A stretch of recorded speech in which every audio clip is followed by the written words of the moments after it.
Villa b'Saigon f'Haddingli ittieħdet mill-gvern biex minflok tintuża mill-laqdiet Dinglin tibda sservi bħala hostel. Kienet deċiżjoni tas-Segretarju Parlamentari Clyde Pooley li nislet rabja fost il-komunità ta' Haddingli li kienet tagħmel użu minn din il-proprjetà biex tlaqqa fiha liż-żgħażagħ.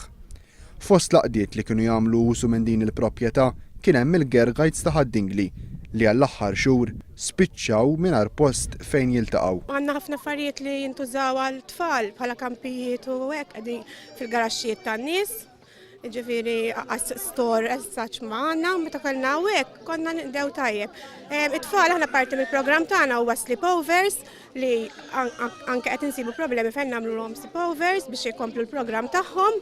U għad nsibu problema mhux ħażin fimni, ma ilhom li kaċċewna minn hawnhekk. Il-kunsilliera kollha Dinglin qablu li jagħmlu pressjoni fuq il-Gvern ċentrali biex Villa b'Saigon tingħata b'devoluzzjoni lil kunsill lokali bilan li tkun tista' titgawda mill-laqdiet volontarji kollha.